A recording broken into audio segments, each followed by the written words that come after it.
a webinar preliminary discussion collecting policy brief abstract with the topic Meaningful Digital Connectivity, Cybersecurity, Empowerment. I'm Feti Fitrianti as a moderator today. Firstly, I'd like to thank all the attendees for taking time out and being here today. For those who are new or not familiar with the policy brief, you can learn more by visiting the T20 website at the URL in the chat box. I will share the URL first.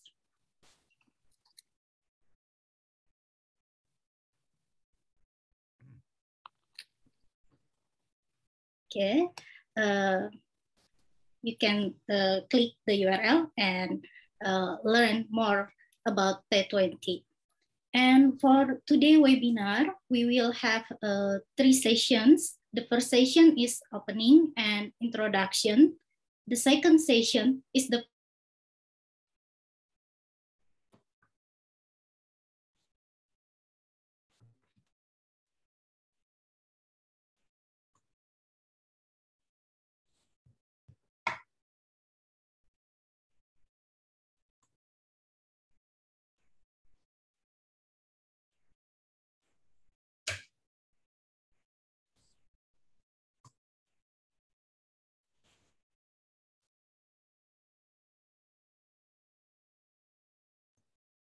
Halo.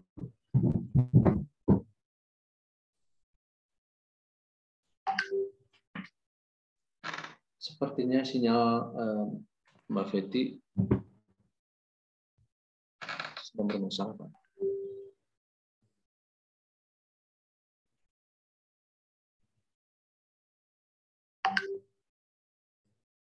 Hello.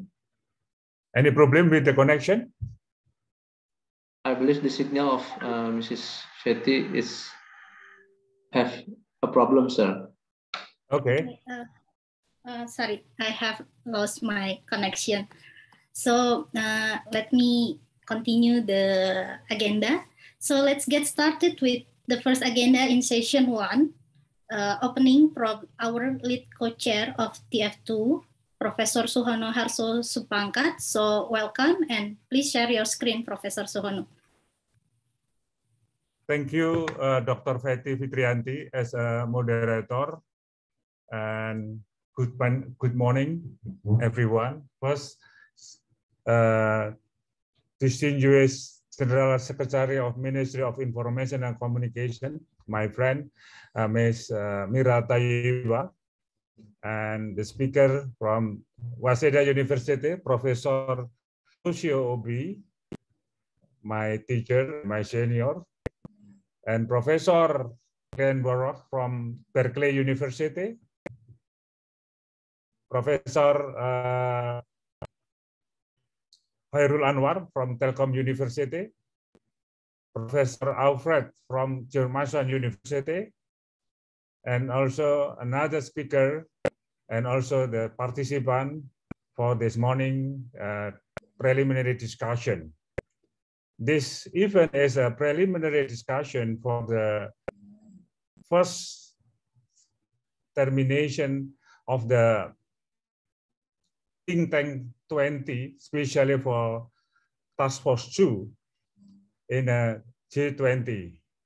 Well, I would like to share my material in regard to introduce what is the Task Force 2 in G20. Let me know to present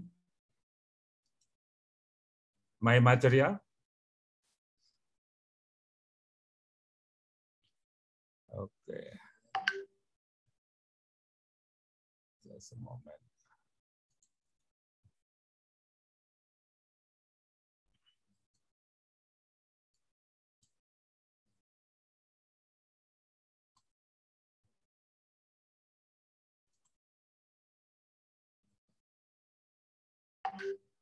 You can read my material?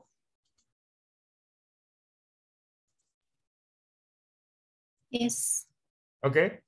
Yes. Well, I would like to introduce what is G20, especially on T20. This event is for preliminary discussion of policy brief collection, where some people know about what is G20. G20 is an international cooperation forum for which major economies account more than 80% with GDP, 75% of global trade, and 60% of the planet population. G20 Smart is hosted by different G20 member countries every year. And the 2022 Indonesia presidency is preceded by the Italian presidency and will be succeeded by India in 2023 and consecutively by Brazilian in 2024. And the member of G20 country is from America, from European, from Asia, Australia, and Africa. And the population of G20 start from the 1999 in regard to respond to the crisis of the global financial crisis. And the next decade is about the economic governance and present and how to face the crisis on COVID-19. And in G20 Indonesian pillars is the main objective is 3 points is a more productive and balanced global economy, greater economic and financial stability, and also broader equality and sustainability. And promoting productivity, increasing resiliency and stability, ensuring sustainability and inclusive growth. Digitalization is a catalyst for the G20 Indonesian pillars. And there is a picture about the diagram of the G20 summit. There are a lot of organization or activities and divided into Sherpa team, working group, and engagement group. T20 is one of the engagement group, and there are 9 task force. And about T20 is that in 2012 during the Mexican G20 presidency, and as official engagement group of G20, allow T20 to have a close connection to G20 process. And how the strategic role of the T20, the first is a Global Ideas Bank, a process in which T20 include hundreds of researchers and dozens of think tanks from around the world, provide independent and analytical recommendation to G20's decision-making process, promote international cooperation by providing more informal but honest and foresight discussion among think tanks and researchers, initiate transnational policy dialogue and emerging issues occasionally joined by other engagement groups. And the Indonesian T20 Indonesian governance, chaired by and co-chair, and divided into 9 task force, and there are executive coordinator for policy and research, communication and media, and event.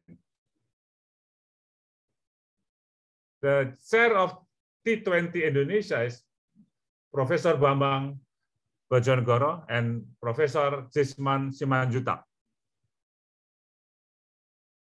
This is a diagram of the T20 lead co-chair, T20 co-chair, and a secretariat for T20. And there are 9 task force in T20.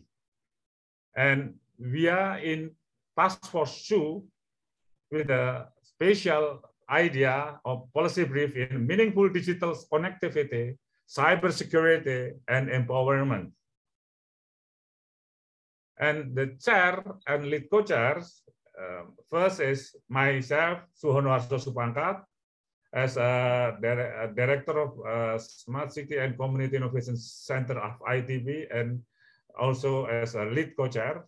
And the co-chair is the second Professor Khairul Anwar, Telkom University, Dr. Nia Sarinastiti from Atmajaya Catholic University of Indonesia, Professor Tuksel Kaya Pegir from Turkey, Professor Jun Seok Hwang, Seoul National University, Korea, Professor Toshio Obi, Waseda University, Professor Ben Ko, Tsinghua University, China, Professor Glenn Warrock, Berkeley University of California, USA, Professor G.P. Alfred, Mason University, United States.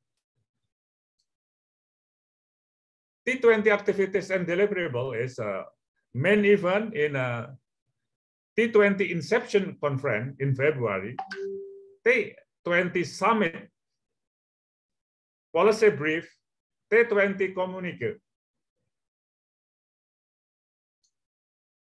And what is a task force? Task force is a working group that aims to address specific issues related to G20 and T20 priority agenda. Task force is expected to produce high-quality policy recommendation and policy brief as its deliverable. The task force will also have some internal and external activities such as meeting, workshop, and roundtable. In task force organization, there are lead co-chairs, host institution, coordinators, and members. The role of lead co-chair is propose task force agenda and select other TF co-chair and coordinator. Lead of selection of proposal to be written as a policy brief, including the match some related proposal into joint work, and assigned to co-chair to provide assistance to policy brief writers, including suggestion and how those policy brief can be more implementable. Lead both task force internal, workshop, meeting, and external public roundtable and forum event, ensuring policy brief align with the G20 and T20 agenda, maintain communication and cooperation with the advisory board and T20 chairs and secretariat in producing T20 communique, represent T20 in the G20 related meeting or events, active collaborate and engage with active task force G20 working group and engagement group. And host institution role is with the lead co-chair, propose the TF agenda and select the others, TF co-chair and coordinator, and so on and so on. This and benefit, this is a benefit for chair and co-chair, and there are some output previous T20 activities from Italy. There are more than 100 policy briefs produced in Italy with 11 task force from the global health and COVID-19 till reforming T20. And in Saudi Arabia, there are 11 task force also. In Argentina, 10 task force, and in Japan, 10 task force in 2019. And in this year, in Indonesia, we divide into or clustering into 9 policy areas. The first is accessible and affordable universal internal access to rebuild and recover in the pandemic. The second is smartization and meaningful digitalization for sustainable development goal.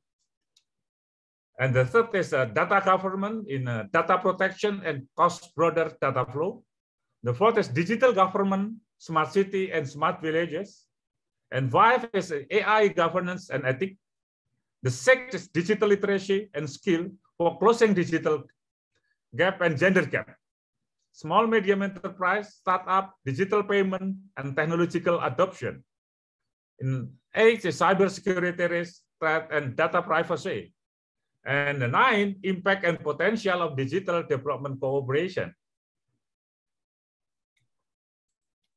And the T20 Indonesian event in detail is handover is done in November 21st. And this month, we work for the task force panel meeting is to finalize abstract selection and priority area.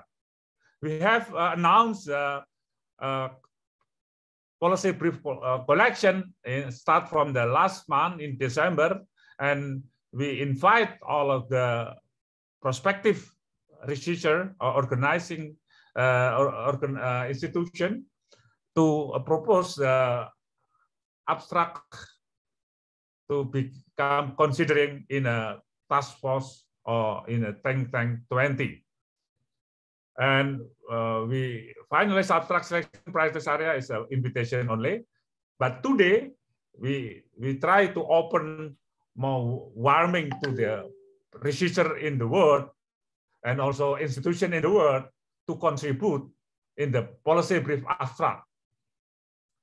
And then February 22, Inception Conference, a presenting abstract from the selected abstract that we submit this month. And June 22, multi-stakeholder conference, discussing priority area with high-level panelists. And in next is interim workshop in July 22. In August 22 is interim workshop 2 to deliver T20 communique to G20 Indonesia, Sherpa, and Finance track. And September 22, T20 submit. Yes. Yes, this is our introduction about the task force 2 in T20 in regard the timeline and the objective. And today, we will discuss open to invite more policy brief, more quality policy brief, more some people consider to make align with the G20. Hope all of the participants can discuss and can submit the policy brief in 10 of January, next week. Thank you very much. The time to Mbak Fetty. Okay, thank you so much, Professor Suhono. Okay, let's go to the next agenda. The next agenda is Digital Economy Working Group Introduction by Ms. Mira Taiba. Ms. Mira Taiba is General Secretary, Indonesia Ministry of Communication and Informatics. So welcome, Ms. Mira, and please share your screen. Thank you, Bu Fetty. Suara saya terdengar ya, Bu ya? Fine. Oke, terima kasih Pak Prof. Lead Co-Chair of Task Force 2 Think 20, Professor Suhono Harso Supangkat, distinguished speakers, ladies and gentlemen, good morning, good afternoon, and good evening. It is an honor to speak before you all on behalf of the Ministry of Communications and Informatics of the Republic of Indonesia as the chair of G20 Digital Economy Working Group at the Task Force 2 Think 20 Policy Brief Conference. I would like to express my sincere appreciation for the Task Force 2 Think 20s as G20's idea bank in formulating research-based policy recommendations specifically to achieve meaningful digital connectivity, cybersecurity, and the people's empowerment. The continuous advancement of digital technology has proven itself to be a valuable aspect in formulating solutions for socio-economic issues. Since the beginning of COVID-19 outbreak, the ICT sector has become the backbone of Indonesia's national pandemic mitigation and recovery. The ICT sector also notably recorded positive growth throughout 2021, even exceeding the national economic growth rate. With internet penetration rate of 73.7% or more than 200 million people of the total population, and with an estimated value of $146 million in digital economy by 2025, Indonesia has great potential to become the leader of digital economy in Southeast Asia region.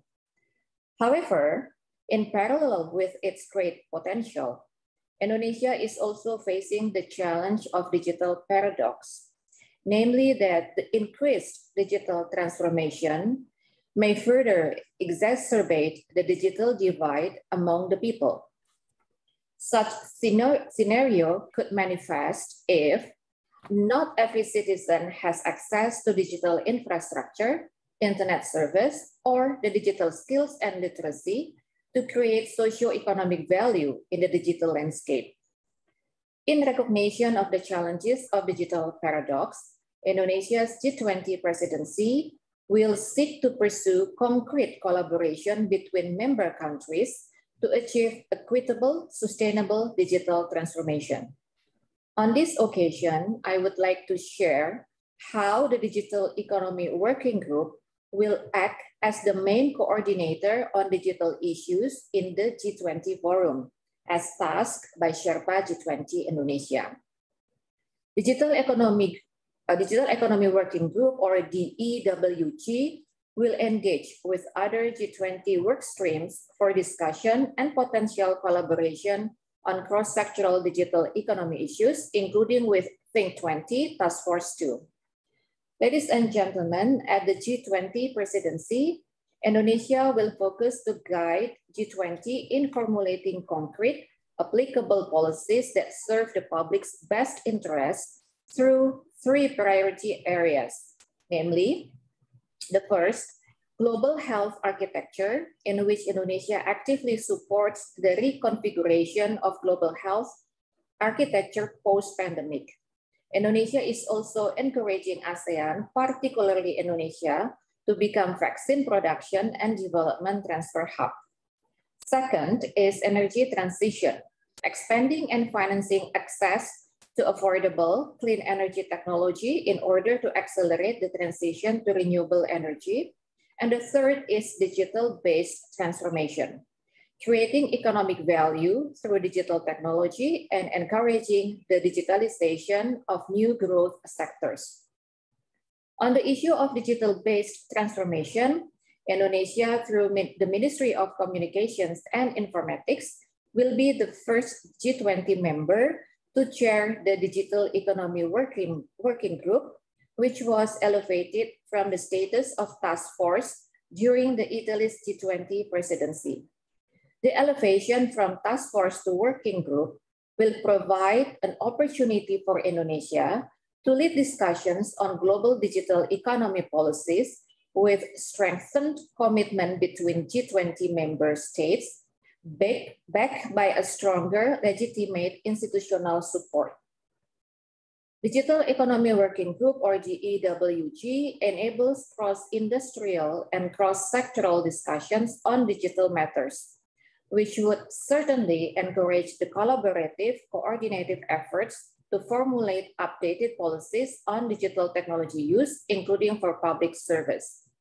In addition, DEWG can also serve as a forum to supervise the implementation of and commitment to digital economy policies that have been agreed upon in prior meetings. The G20 presidency as a whole, and DEWG in particular, can benefit Indonesia by fulfilling the following roles. First, demonstrating inclusive and feasible digitalization efforts for business sectors of all levels in Indonesia. Second, advocating Indonesia's agenda and interest, particularly to achieve level playing field between developed and developing countries. Third, becoming a melting pot for cross-sectoral industry and regulatory actors to optimize the digital technology. And fourth, showcasing Indonesia's potential, innovation, and creativity in utilizing digital technology.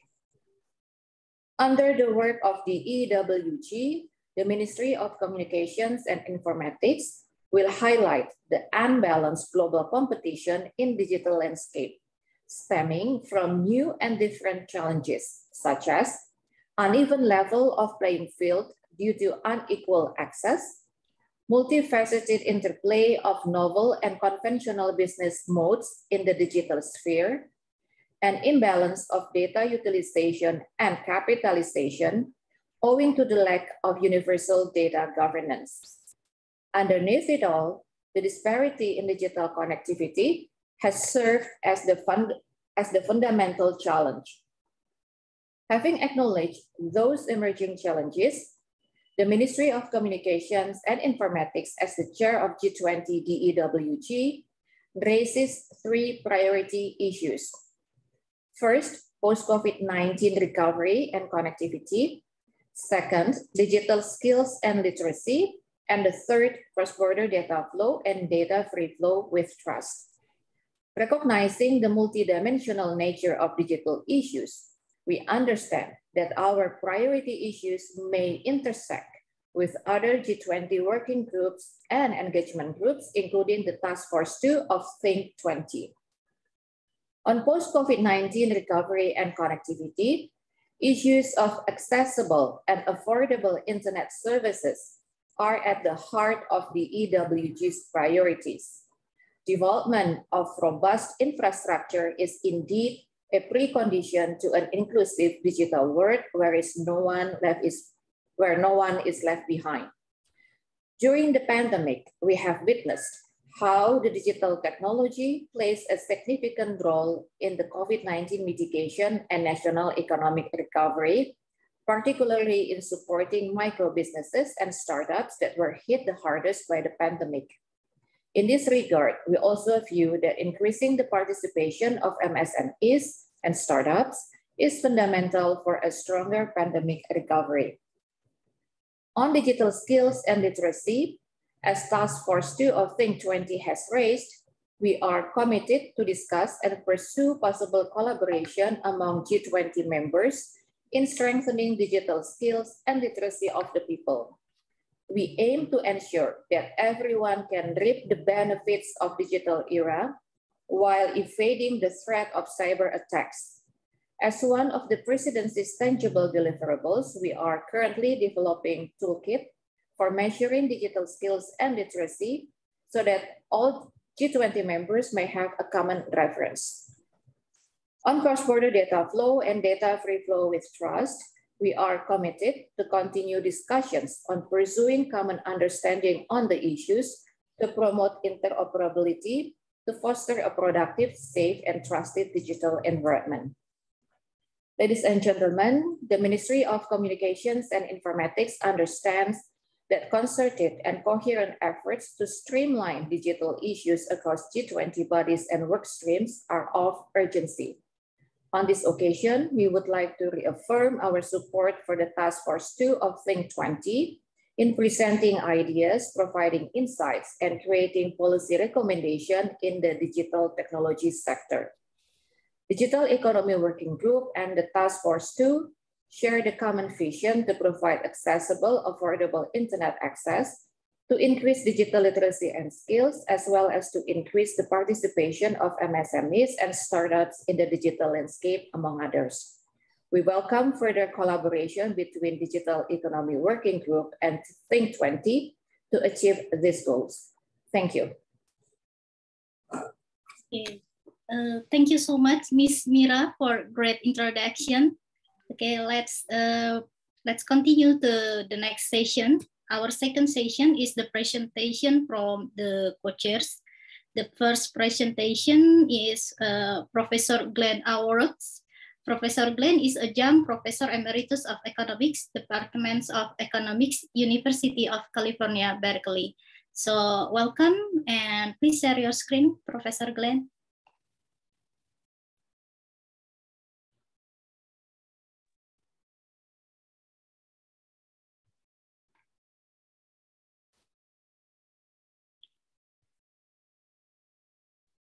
Hello, Professor Glenn.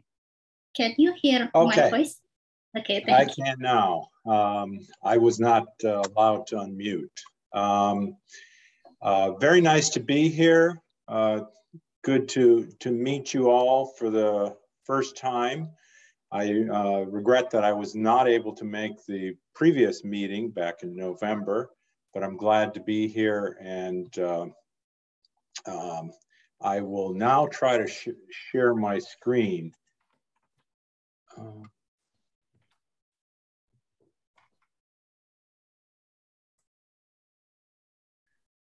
Okay.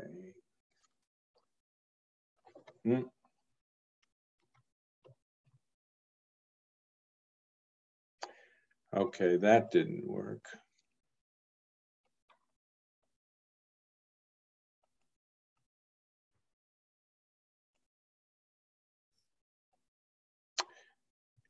Can everybody see that?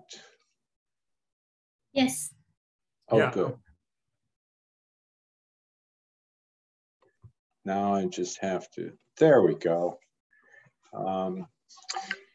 So I'm going to speak on the first policy topic, which was the accessibility and affordability of internet access.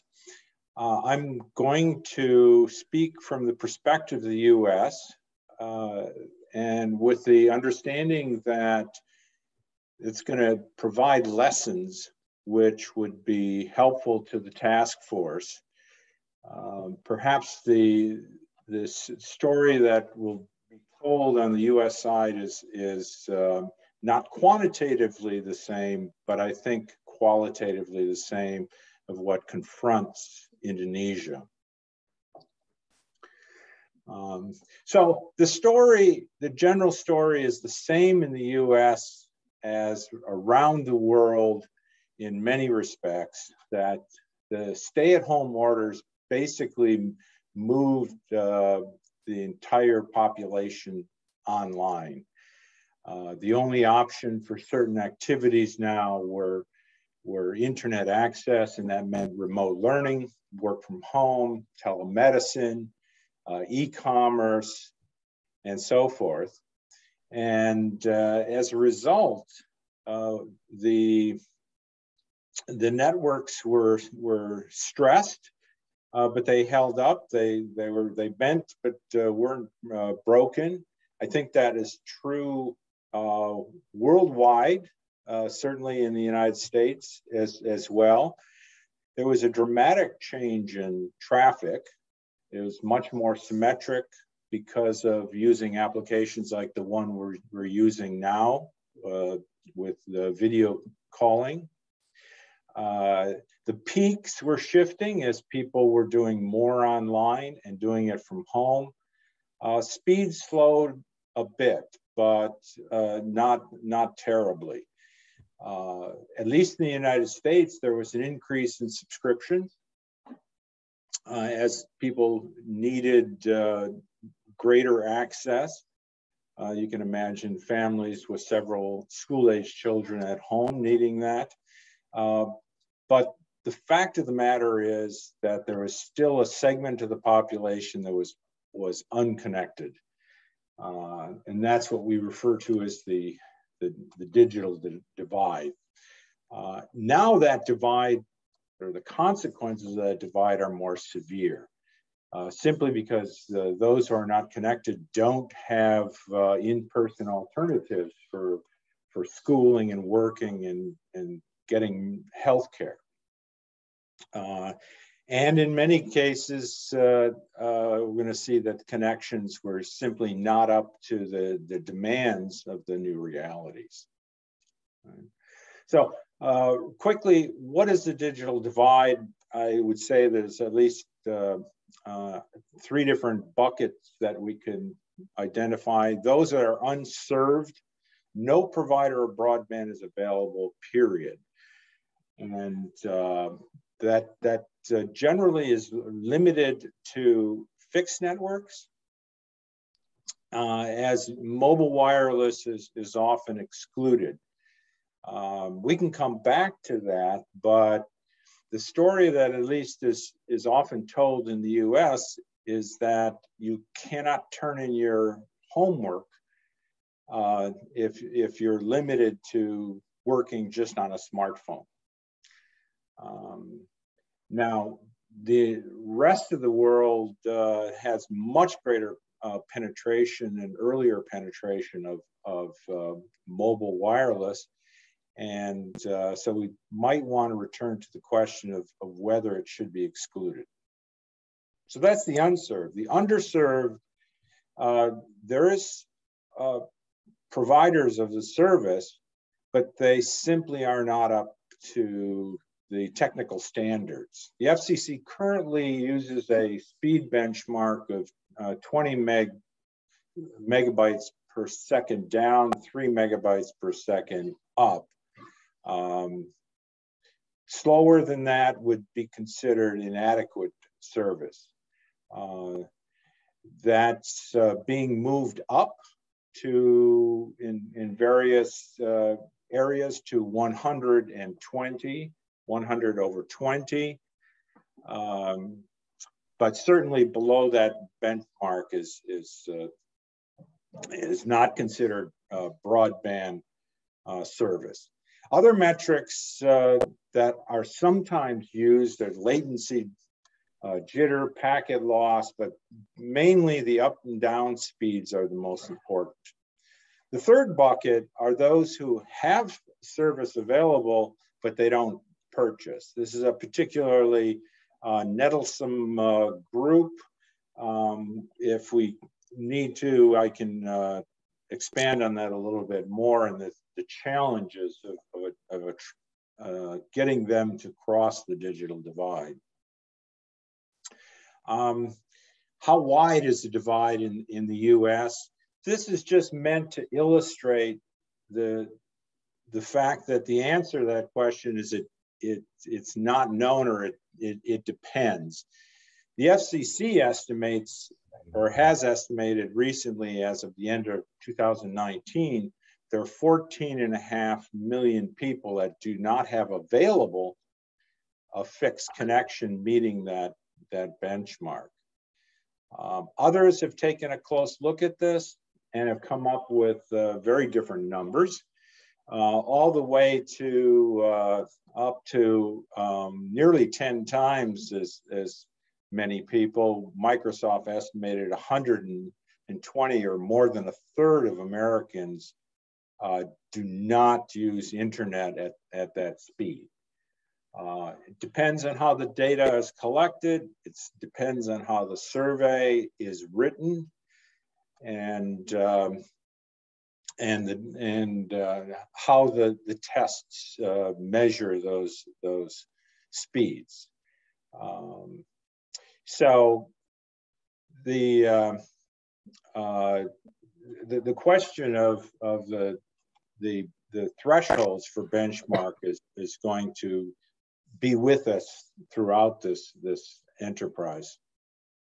In terms of different strategies for promoting connectivity, I think we can all agree that universal service and the universal service mandate is to connect everybody who would like to be connected to the internet. That goes way back to connecting people to voice telephones, then mobile phones, and now broadband. I identified three different ways of attempting to promote connectivity. Two of them, the first two I'm going to concentrate on, as they are in the title of this policy topic, and that's availability and affordability.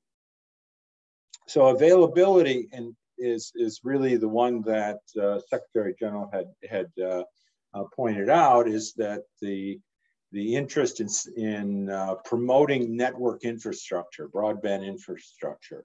That could be subsidizing private deployment, could be investing in public networks. I believe the Palapa ring is an example of that. You can also promote availability by supporting or provisioning the inputs like spectrum and rights of way and cell towers, or deregulating the providers, all of which is collectively designed to put in place the internet facilities that would be available to those who are on the wrong side of the digital divide. Affordability is also critical, since that's part of really the demand side of this picture.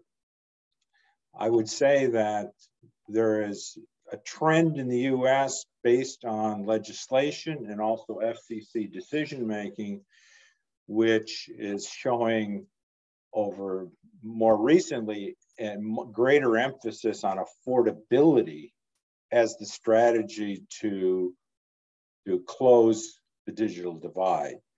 I'll talk in a minute about the first type of this, which is discounts or vouchers for subscriptions to make it more affordable to consumers. Also, this is an ecosystem which requires more than just a connection. It requires devices. So there's been more emphasis on distributing or subsidizing user devices, and also getting providers to provide low-cost offerings. One I won't talk about is, I call it usability, and that's where digital literacy training and technical support is a component. Very important component overall of closing the digital divide. I think all fronts are necessary, but I'm not going to speak on that. So I want to give two quick examples, if I've got the time here, is where the US has promoted availability, and in particular in rural areas. So the so-called RDOF, or Rural Digital Opportunity Fund, was an auction in which the FCC had over $20 billion, or has over $20 billion to disperse over a 10-year period. And the first phase was completed in 2020, where $9 billion was awarded to providers who promised to build out facilities in unserved census blocks, all in rural areas. This is an auction mechanism that had been used before, and this time it was noted in that it was technology neutral, but there was a weighting scheme to show preference for faster speeds and lower latencies. There was some other features that were typical of these kinds of reverse auctions, and that is that there were build out milestones that the winners had to meet. As I said, the phase one of the auction has been completed. Phase two is down the road a year or two. 180 winning bidders getting $9 billion will be passed out proportionately over a 10-year period. All kinds of providers won, and they had committed to serve over 5 million locations throughout the US. I just did the math, and it came out to about $1,770 per location, right? A bit pricey, but then again, these are areas that are high cost, remote, rural areas. Now there were some problems that have come up, in particular, questions as to whether the winners could actually follow through with the promises they made.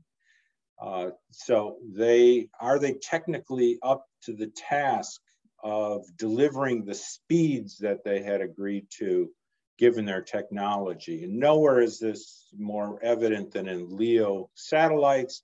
And there's a battle that's going on between SpaceX and Viasat with regard to the credibility of the technology.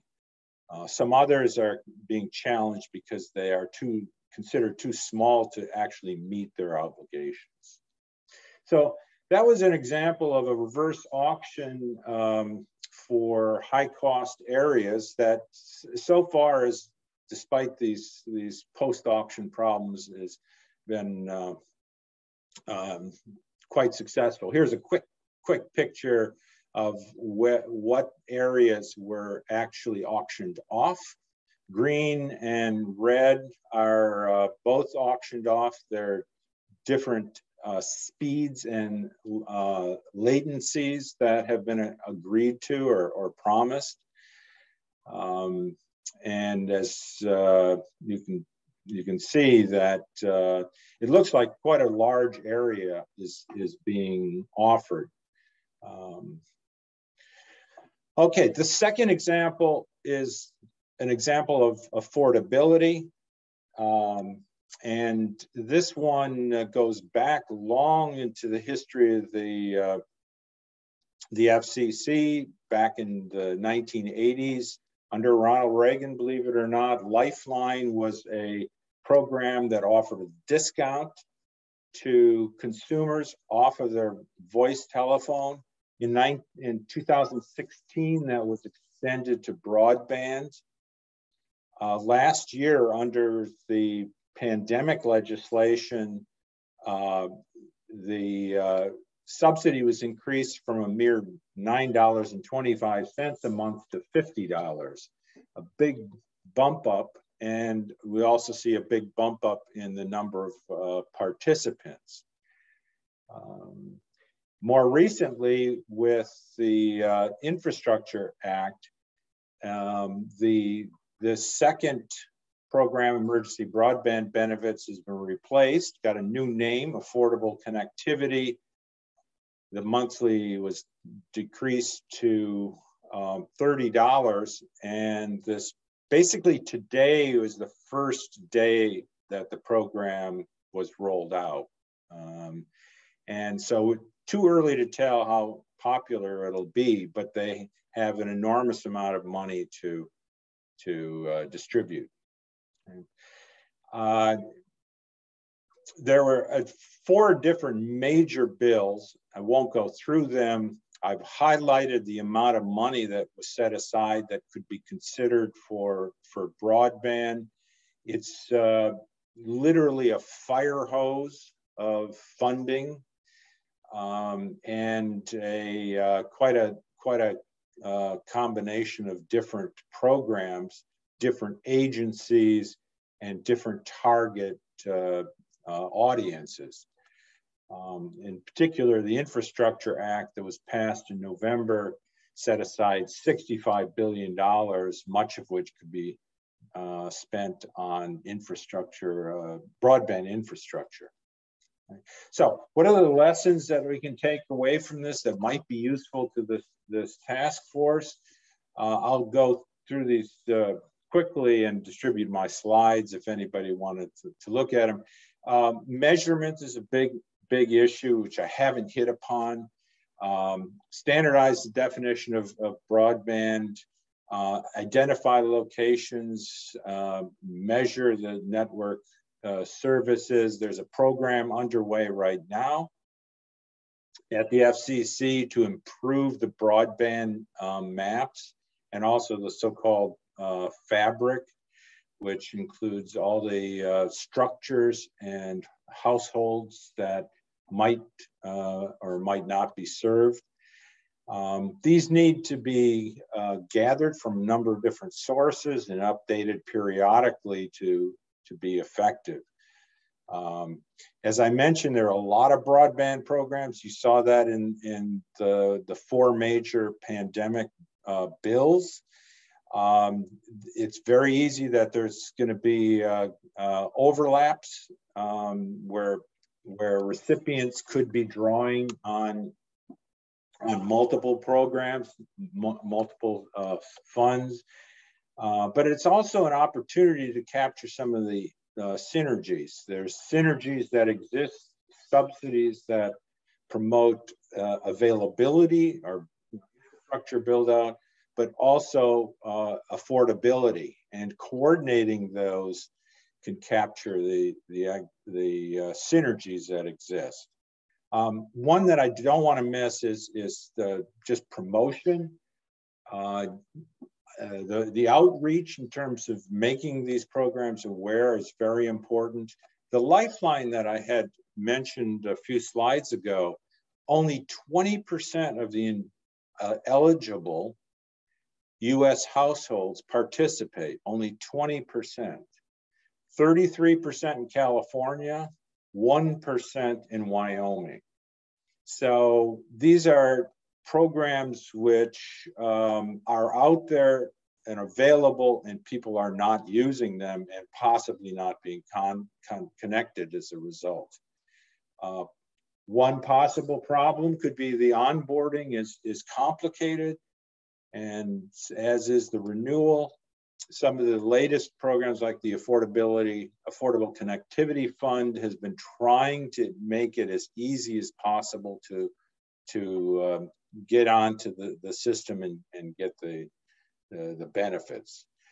Finally, just follow up on the programs, auditing the disbursement of funds, tracking the winners of the funds and how they're being used, establish a challenge process, which is the kind of thing that's going on right now with the Leo dispute with RDOF, but also just following up on the economic outcomes to be able to determine whether this funding is having the beneficial effects that were anticipated.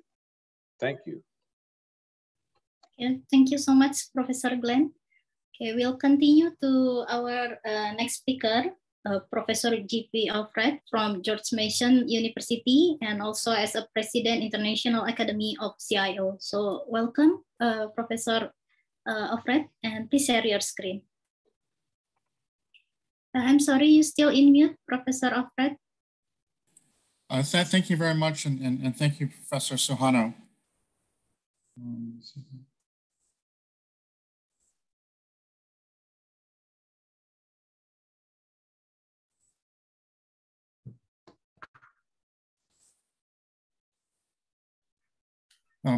Thank you. The topic I'm going to discuss is the policy area smartization and meaningful digitization for sustainable development goals. And the perspective I'm going to take in the short talk is to look at briefly what are some of the recent initiatives in this area, what are some of the private sector companies and NGOs and governments doing, and then to lay out some considerations for our task force in developing a policy recommendation for this theme. So of course, COVID has had a major impact on this topic. Many countries, many states and local governments digitizing at a much faster pace than previously. FinTech much more greater adopted around the world than the trends previously. This publication by the UN Committee for Coordination of Statistical Activities actually lays out quite well some of the statistics on the impact of COVID worldwide and some of the considerations for technology. I think that the chart at the right, not necessarily the numbers, but the areas of impact on labor show the interconnectedness of workforce hours, private sector, government, and policy and technology in our considerations for our task force 2, our working group.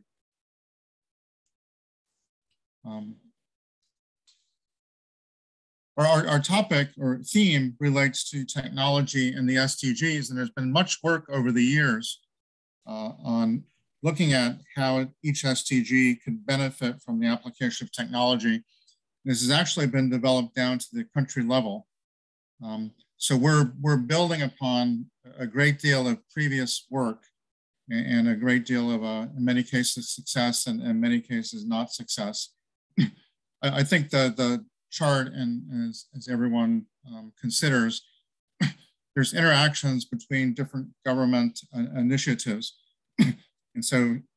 And also interactions between government, private sector, academia, and NGOs. This chart highlights the interconnectedness of policy areas.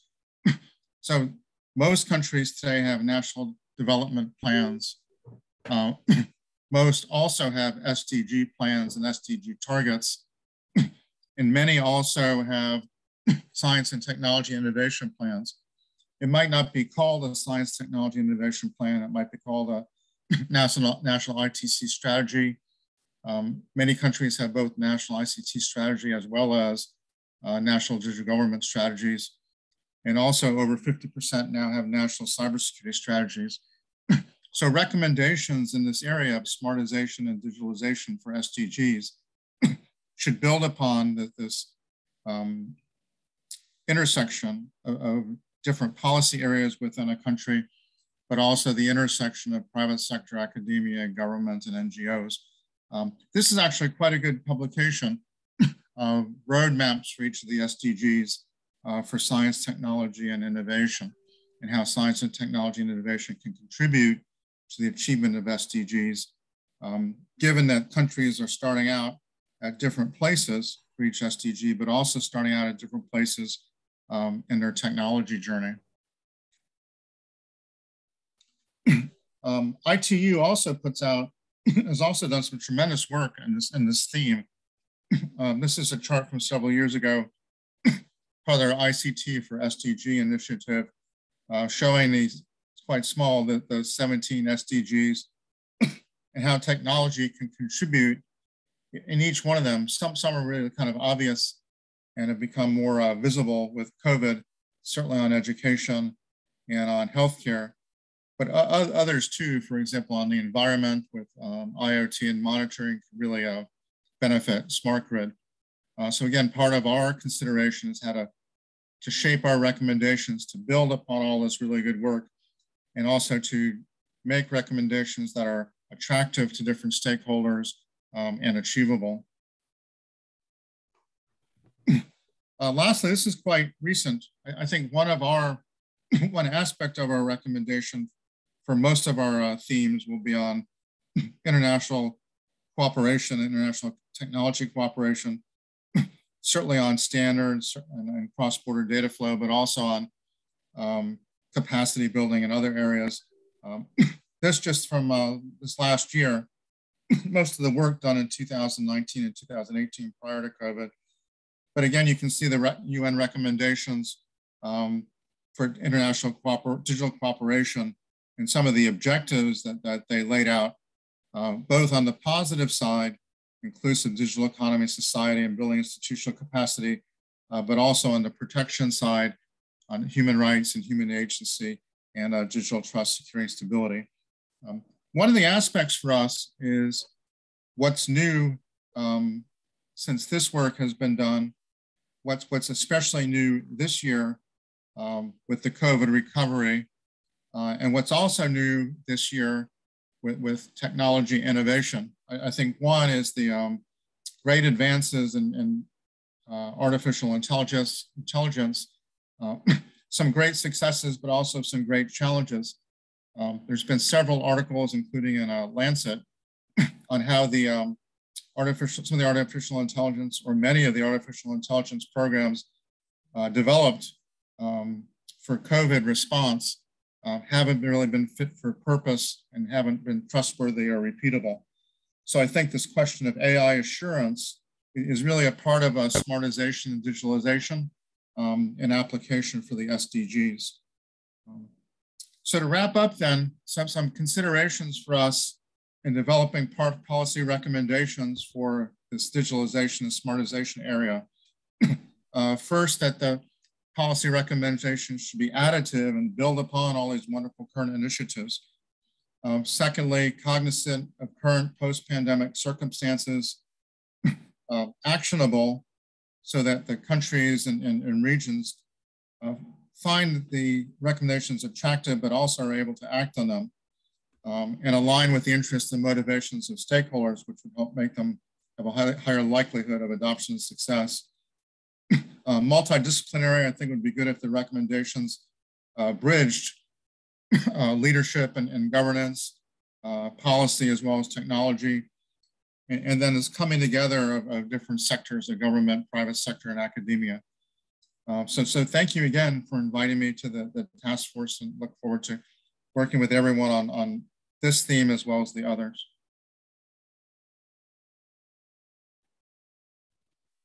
Okay, thank you so much, Professor Alfred. We will continue to our third speaker, Professor Toshio Obi. Professor Toshio Obi is a Professor Emeritus of Waseda University and also a Director of APEC Digital Government Research Center. So welcome, and please share your screen, Professor Obi. Hi, I'm Obi from Tokyo, Japan. And I asked the Secretariat to prepare my presentation at the screen. I hope it's work. Yes. My topics. Number 4, digital government and smart cities and smart villages. Next, please. Next, please. Who is handling this? Yeah. This is my very short CVs, and I'm Professor Emeritus. Oh, okay. Going fast, but just saying, I have a lot of the global works for past many years, including ITU, OECD, and United Nations, and so on. So next, please. Yes.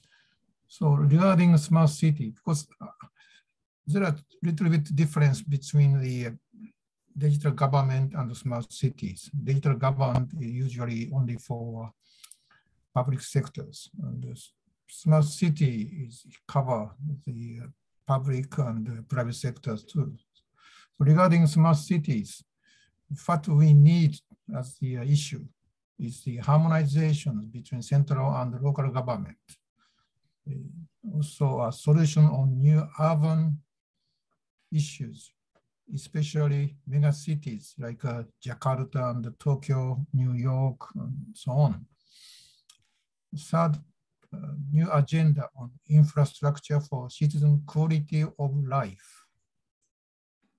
Fourth, network of inter-smart cities. This is very serious because there are so many smart cities in the world, but there are very little connections, network each other's.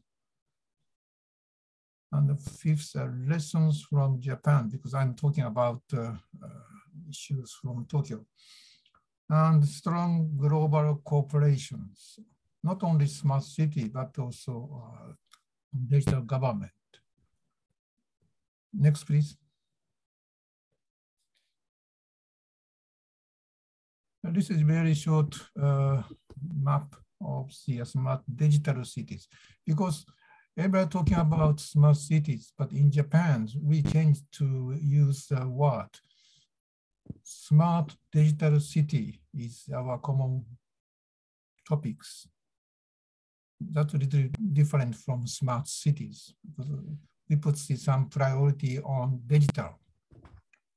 And also, we need open innovation to all industries, all sectors, all shareholders, not only business, government or governance or education, digital homes, transportation, and medical, agriculture, so on. So we need more comprehensive vision for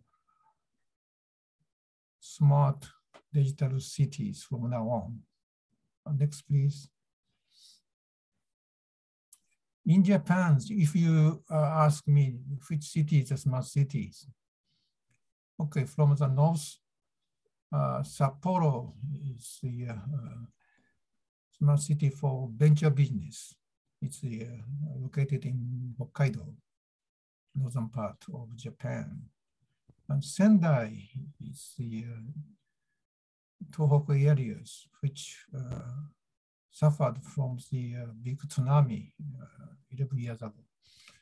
It's a city of culture. And Tokyo, where I'm living now, it's a mega city, about 10 million people.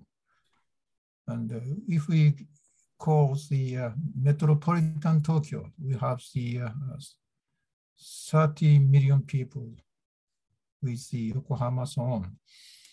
And Tsukuba is the city of science as the smart city. It's near Tokyo. And Yokohama is, of course, next to Tokyo. It's a waterfront city. And Kyoto is quite famous. And we call the smart city for tourism, just like Yogyakarta in Indonesia.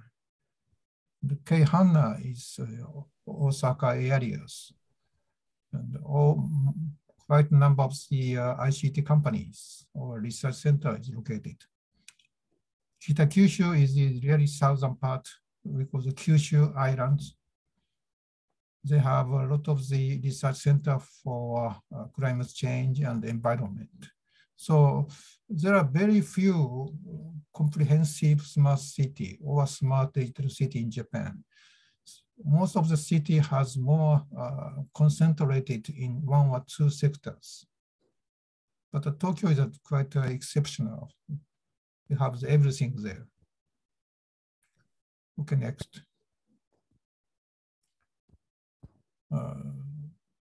Our Waseda University Institute of Data Government and IC work on the digital government world rankings every year. And just we published the latest one, I think very few weeks before December. And that is 2021 rankings. And we use the 10 indicators as a benchmark. That is the really good composition of the digital government survey, like network infrastructure preparedness, management optimization, online service, national portal, government CIO, digital government promotion, e-participation or digital inclusion, open government and open data, and cybersecurity. And we have one more, just it's below. I don't know, it's couldn't see. It's the emergent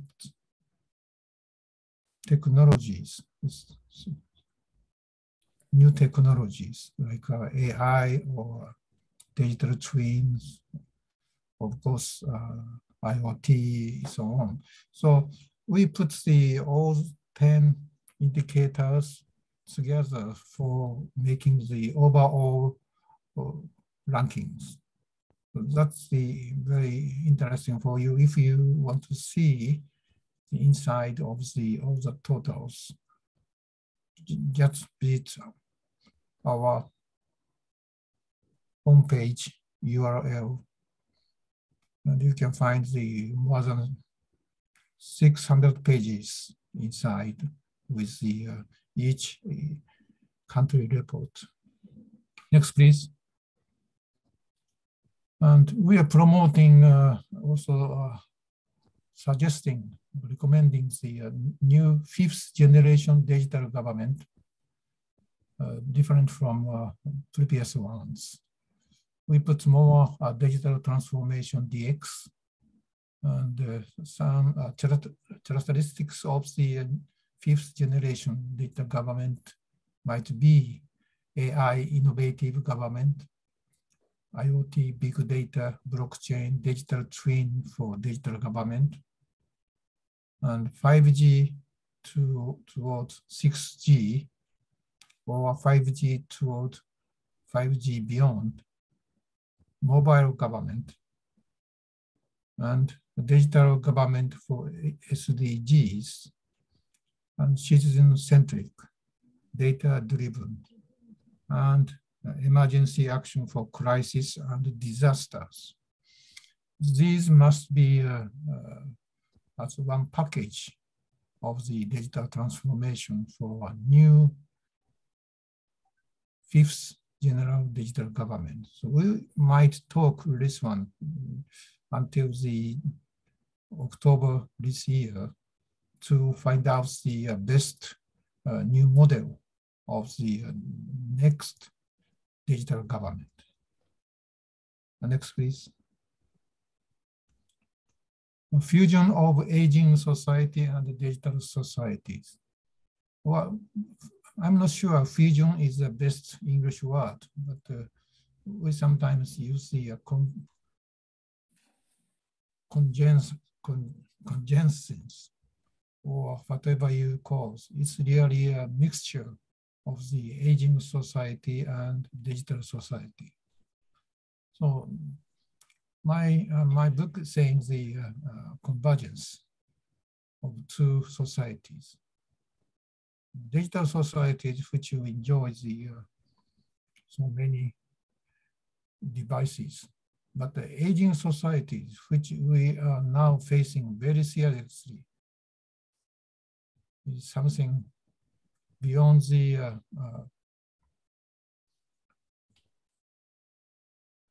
climate change issues in the United Nations. Because in the futures, for example, in Japan, more than 40% of the population will become over 65 years old.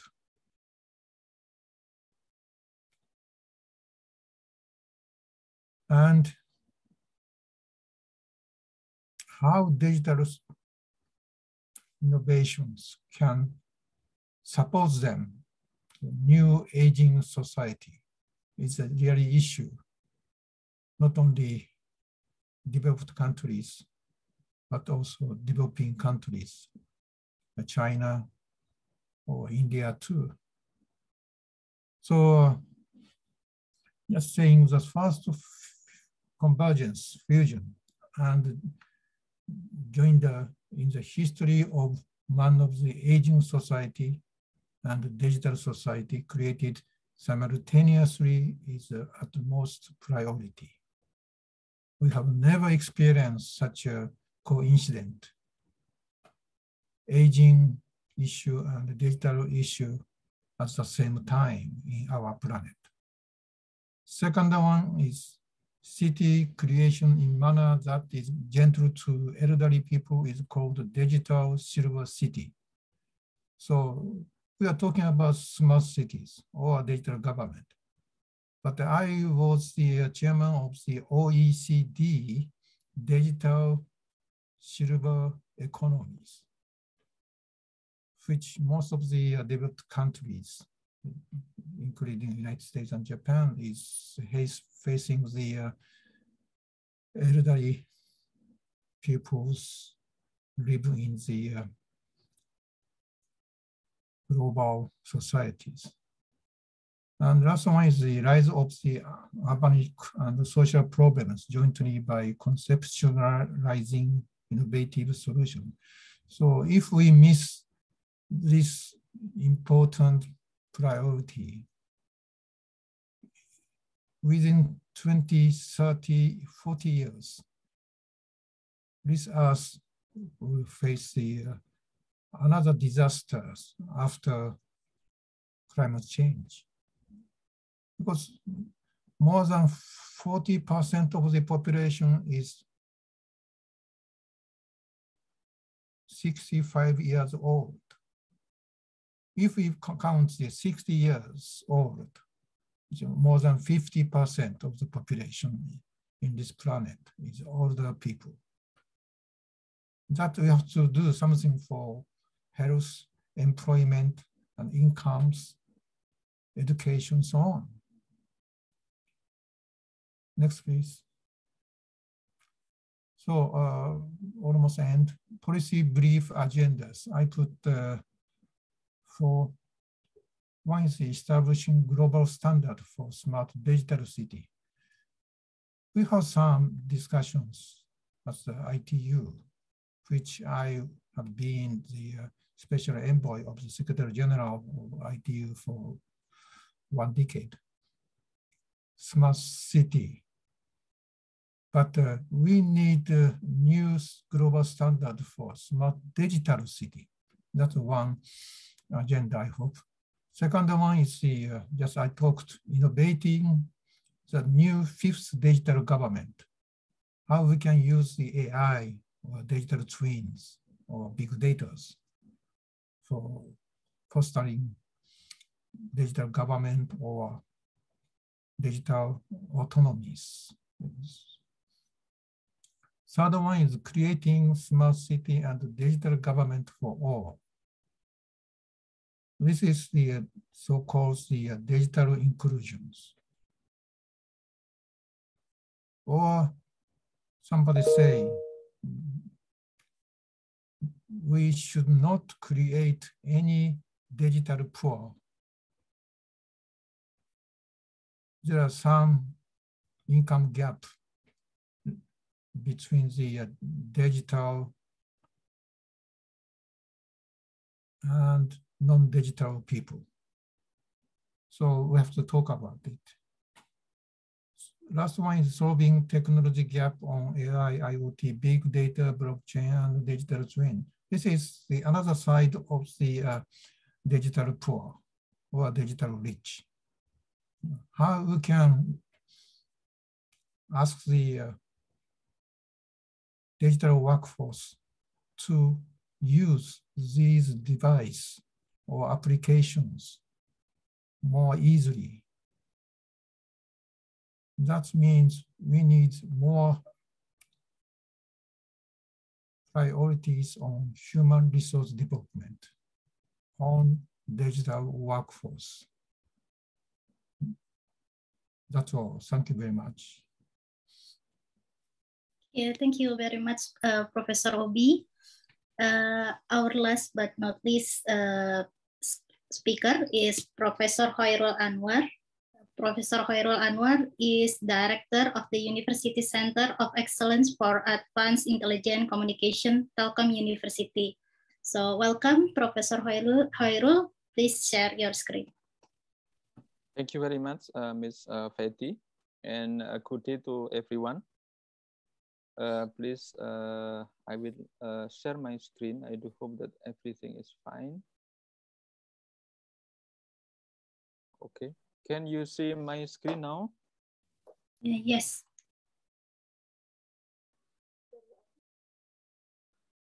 Okay, so okay, everybody, I think my time is only 15 minutes, so I do hope that I can present my slide as scheduled. So, okay, so my name is Khairul Anwar. Currently, I am the director for the University Center of Excellence for Advanced Intelligent Communications, or ICOMS, in Telkom University. I would like to make a brief introduction about the policy areas on cybersecurity, threat, and data privacy. Okay, so so this is my brief introduction about myself. So I was graduated from ITB, and then after that I was studying Japanese in TIT in Japan, and then I was the assistant professor in NAIS and also in JAIS in Ishikawa. And then after that, I returned back to Indonesia in 2016 and joined Telkom University. Everybody, this is currently what we are doing. And then I do hope that it is still related to our policy area, that is especially for the cybersecurity, threat, and data privacy. And then currently we are also working on the quantum technology, which is one of the technology to protect our data using the quantum from the quantum computing. And then we are also working on the classical electromagnetic and also molecular communications and optic-based communications. Okay, so I do hope that this can also complete the introduction by another speakers. Yeah. So everybody related to our task force 2, we have until now we have 73 policy brief about recommendations, and then after that 1 about the vision, and also 18 about the general literatures, and then 5 about COVID-19 related literature for the meaningful digital connectivity, cybersecurity, and empowerment. So as we see from the statistics, we know that the majority of the policy brief has been developed corresponding to the T20 task force. And then because current meeting is for the call for the policy brief, so I would like to invite all participants here. That policy brief contain recommendation or vision and cover policy areas that are of interest for the G20 policymakers. And then the aims is to support the G20 policymakers and to aid the business and civil society organization in complementing the G20, the policy effort. And then since it has not been discussed about how the policy brief, so please let me make also the brief introduction or brief explanations about what is the policy brief we are expecting to receive within this month. The policy brief are the core of the G20 for the G20, and then each policy brief is allocated to one of the policy areas. And I am currently the person who should collect all the policy brief about the cybersecurity threat and data privacy. So please, everybody also allocate to this area, especially for you are working on this or the IT on this. And then there are meant to represent alternative policy option for G20 decision makers. And each policy brief must be written in English and may not exceed the 3,000 words.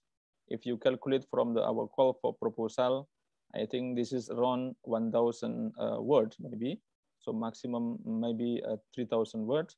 The two basic types of the policy brief are, for example, recommendation and visions. So you can write like that. And then I think this is also common, the policy area, and then authors, and then title of the policy, and then abstract, and then the challenges. Yeah. So please write the summary of the problem that your proposal is meant to address, and then the proposal.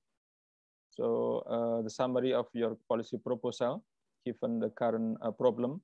I will also make introduction about the current problem, but maybe everybody can have or everybody can find another more related issues beyond what I present today. And then after that, references. And I want to highlight number 8 here. It is important to relate your policy recommendation to existing policies. So I also recommend everybody to read about the policy brief of the previous G20, such that everybody can fill out the section of the existing initiative or agreements or policies or the analysis of the previous policy briefs.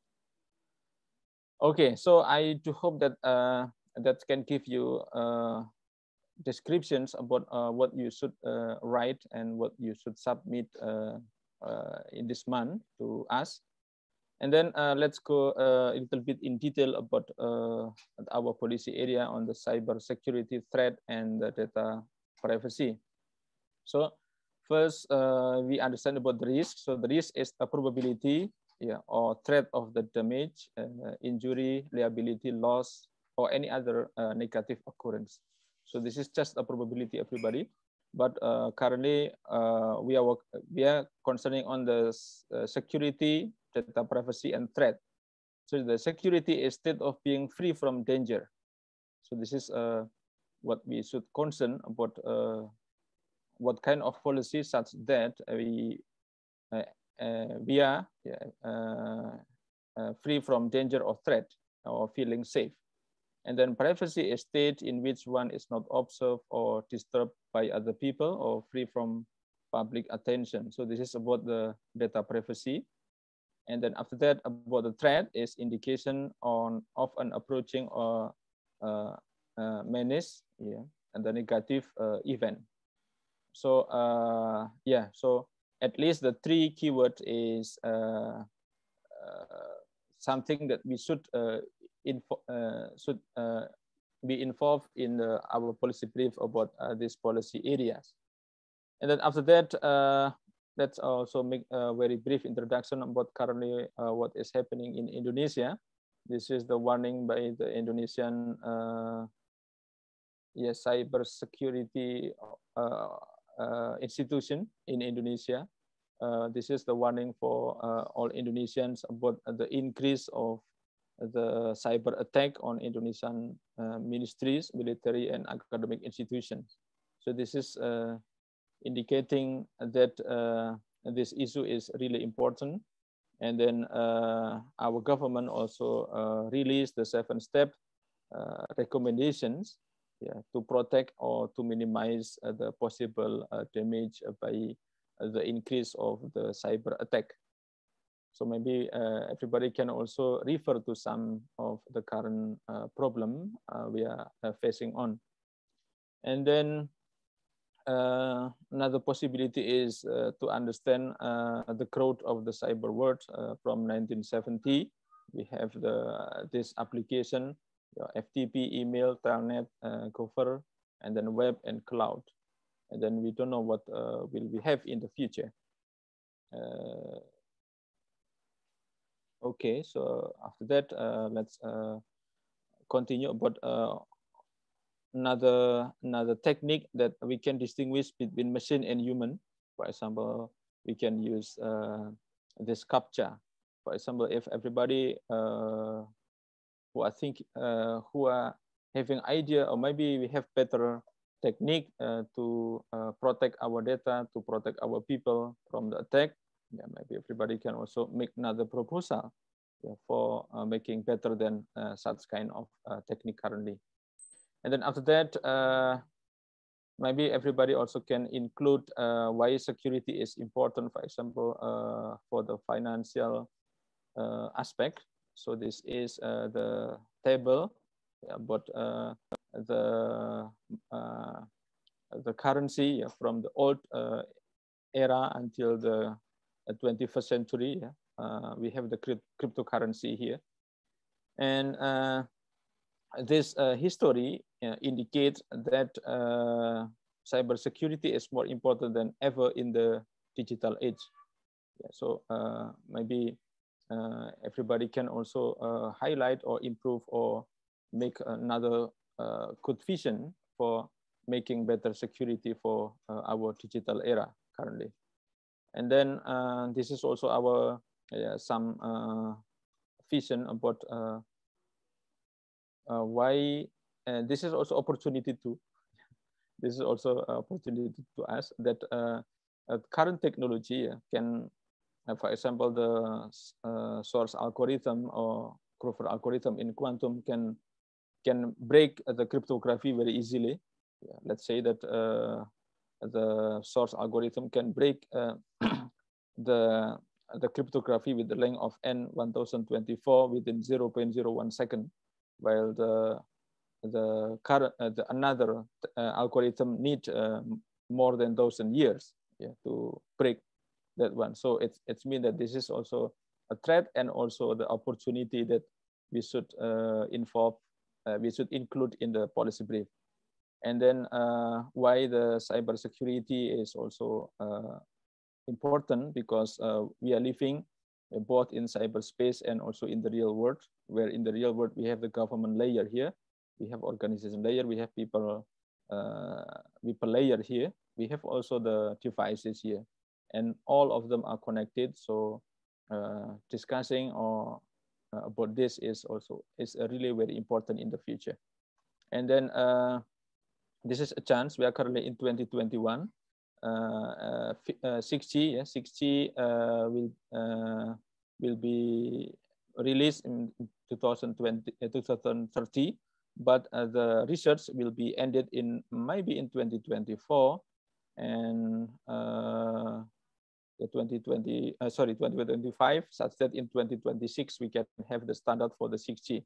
So since we are currently in 2022, the start of 2022, so I think if everybody have a good idea or good vision for the security issue, maybe we can also propose this to the 3GPP or WRC, about frequency or about the technology that we can include for the future of the 6G and also the 5G advance. 5G advance is started in release 18 this year and also the next year.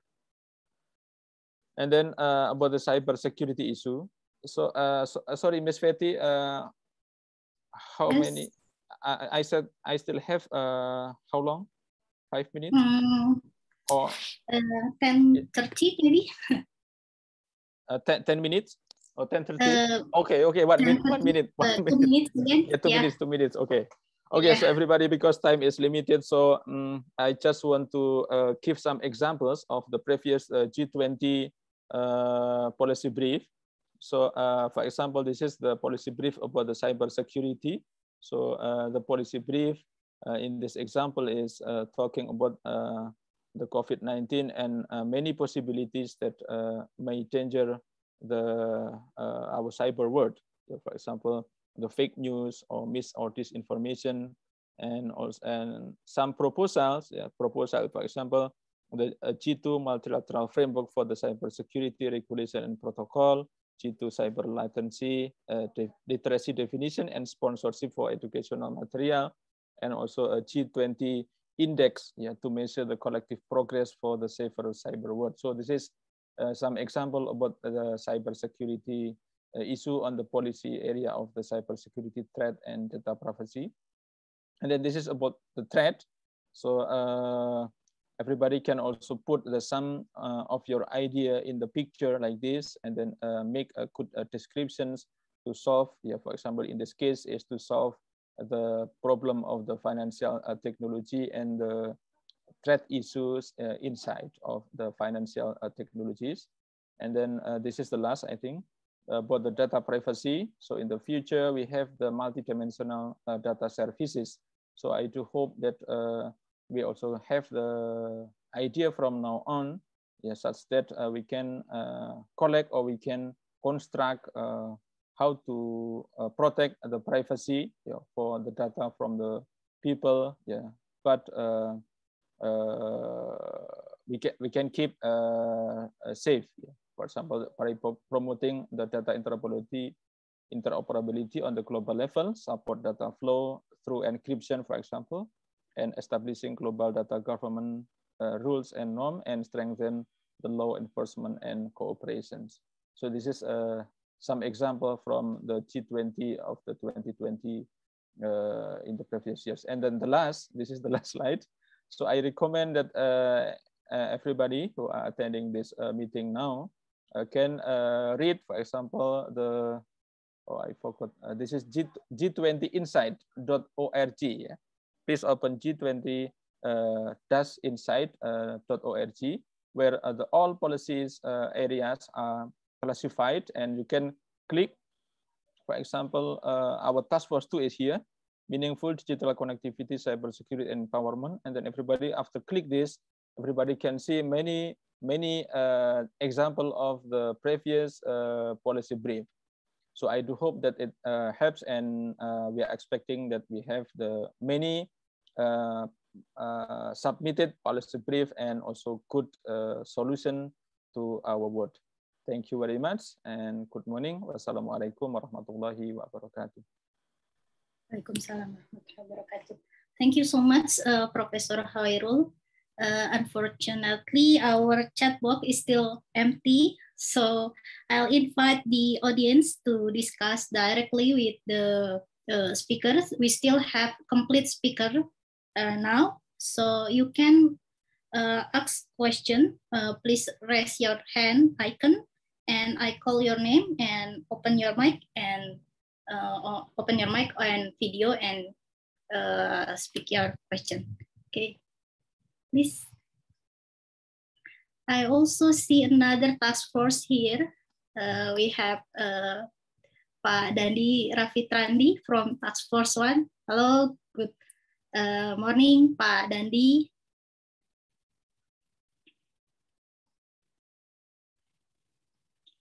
Okay. If you have questions from the audience.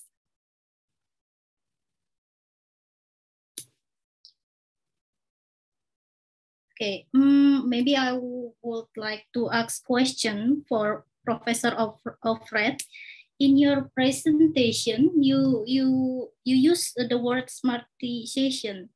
Is it always related to the technology, especially AI, Professor Alfred? Or we can use another technology other than AI? I think it's much broader than AI, as you indicate. So I think it's all technologies or many technologies to meet societal needs or better the quality of life. So it could just be existing technologies and how they're connected in a new or novel way to provide new capability also. So it's quite beyond AI, I think. Okay, thank you, Professor Alfred. Okay, maybe any questions from the other audience?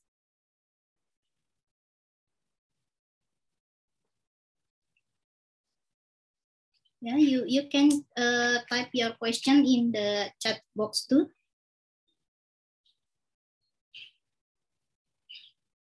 Okay, okay. From Mr. Ari Ahmad Arman. At the beginning, digital divide focus on infrastructure. What focus actually of today digital divide, literacy, and talent? Maybe this question is for Professor Glenn. Yes, I think it is. I agree that the emphasis has been historically on building infrastructure, and to be clear, that's where it should start. You can't induce people to subscribe if there's nothing to subscribe to. So building out in areas that lack the infrastructure is a priority. But it is the case, at least in the US, that the coverage of the networks, and now I'm talking both fixed and wireless, is so great that it turns to other strategies. And I think one of them is, as mentioned in the chat, that literacy and technical support and devices are all part of the overall complete picture. But what I've noticed is that the emphasis currently in this pandemic has been on affordability. I think that goes along with both the problems that the pandemic caused in the presence of a digital divide, but also the fact that there is a serious income inequality in this country. And so in some sense, it's able to address both issues, closing the divide and doing so in a way that's more economically inclusive. Okay, thank you, Professor Glenn.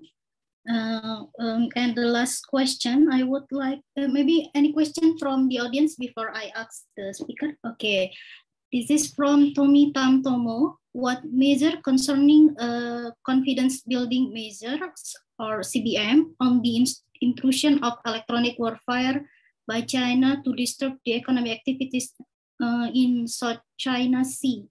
Mr. Tommy, can you tell me which speaker you want to answer these questions?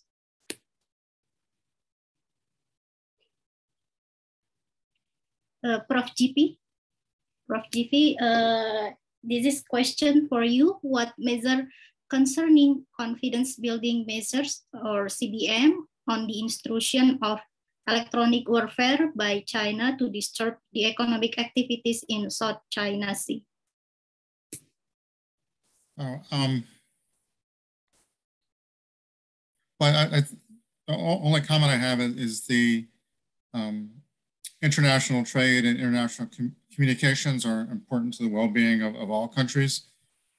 And with that, there's responsibilities of countries too, not to be intruding electronically or from a negative cybersecurity standpoint, a responsibility in other countries and other countries' economies to their detriment. So not a very complete answer, but I think it's an answer in regards to countries' responsibilities. Okay, that's the answer, Mr. Tommy, from Professor Alfred. Any other questions?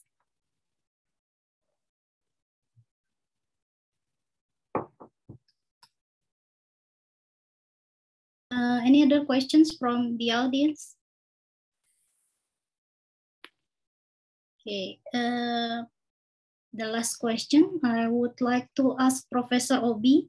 Professor Obi, in your last slide, policy brief agenda, you write solving technology gap on AI, IoT, big data, blockchain, and digital twin. Why AI, IoT, big data, blockchain, and digital twin?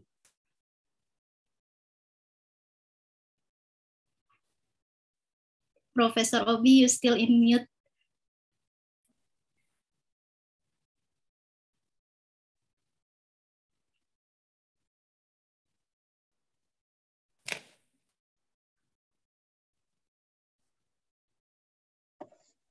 Okay, thank you very much. And the reason why I put these technologies is this technology is really concerned with the digital government promotions. Of course, we have many other devices, but I think these are the priority of the implementing digital government, and this technology gap is quite huge between developed and developing countries, or ICT developed or ICT underdeveloped countries. So also AI and digital twin might be growing concern. In the future, more influential factors as the technology. So that's why I put these words. Thank you.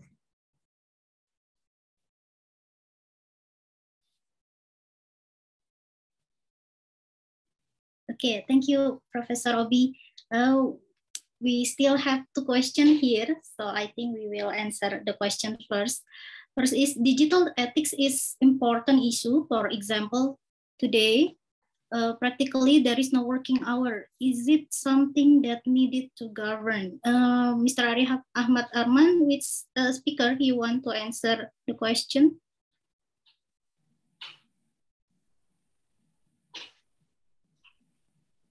Also, Mr. Tommy and Mr. Sucipto, you can add the speaker's name to answer your questions. I think for the first question is Professor Glenn. Professor Glenn, for is the digital ethics is important issue? For example, today practically there is no working hours. Is it something that needed to govern? I actually think that that's an advantage, that people can arrange their lives more flexibly when they're doing telework, as opposed to, you know, a 9 to 5 doing work in person.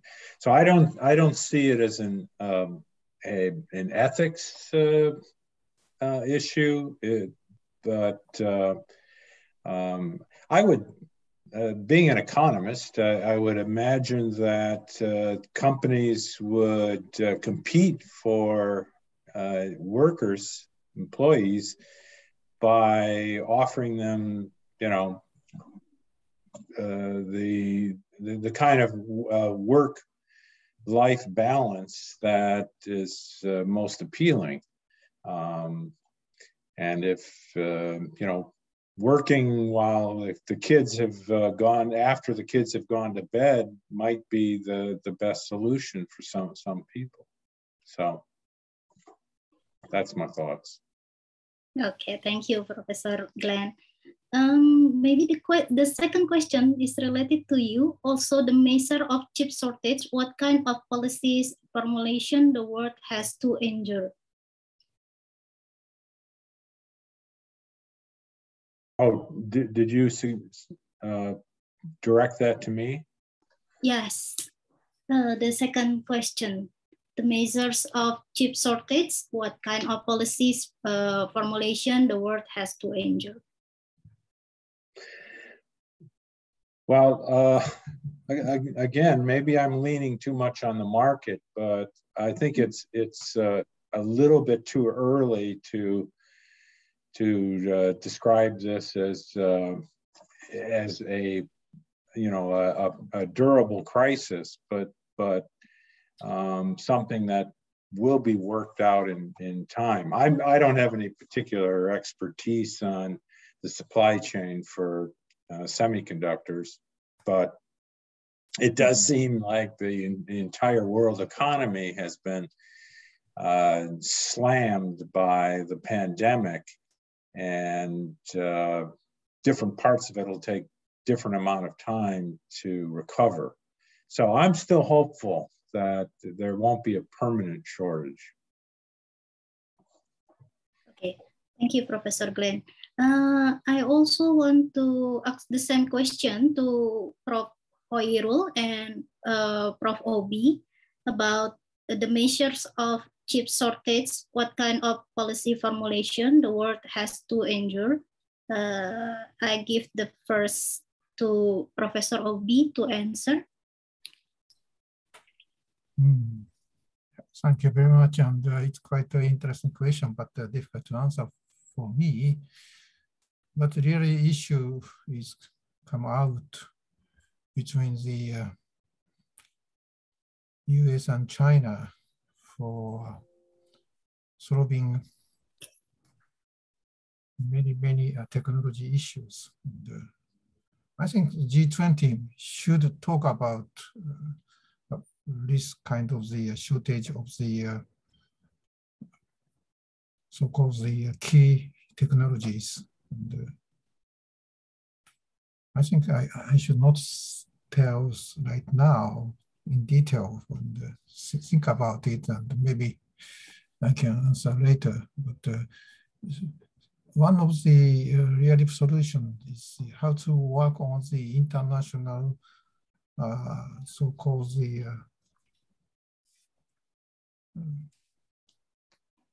what do you say, supply chains, and working together as a global corporation. That's something from what Japanese industry is thinking about. Okay, thank you, Professor Obi, for your answer. Okay, another answer I would expect from Professor Hoirul, and also I would like you to answer the third question, how to make regulation related to data protection for cross-country data, for example, data for e-commerce when there is a leakage and fraud. Yeah, okay, thank you very much, Ms. Fetty, for the questions, and also this is also from Ms. Sucipto. Okay, so related to the data protection, as I have presented, so actually I agree with some ideas from the G20 of 2020 that there are at least 3 possibilities. So the first, this is the global data governance. So it means that there are some rules that many countries agree to use some format. That is the first, and the second, encryption. So that the data should be encrypted, and those countries who make the sharing, they know each other. They know the key. And then the third is the interoperability, data interoperability in a global level. It's mean that yeah, all countries at least started from the G20. They agree to make the data is protected and also interoperable. So another country can also open, can also use, can also take the benefit without making the damage to the original data sources. So that is what I am thinking currently. But if Ms. or Mr. Suchi has or everybody have another better idea, so we welcome you to submit the contribution in the policy brief. So I do hope it answers the questions, Ms. Fatty. Okay, thank you so much, Professor Hairul. Okay, we are in an hour, and I want to thank the speakers and the audience for joining. Lastly, I would like to announce our tomorrow webinar. So we still have another webinar tomorrow. It will be held at 10 a.m. Western Indonesian time, which is still aligned with today's topics. So hopefully you will be joined again. Thank you everyone for being with us today, and thank you so much the speakers for your great presentation and very information loaded discussion. Thanks, stay safe and healthy. See you tomorrow. Thank you so much. Thank you. Thank you. Good night. See you. Bye. Bye. Bye-bye.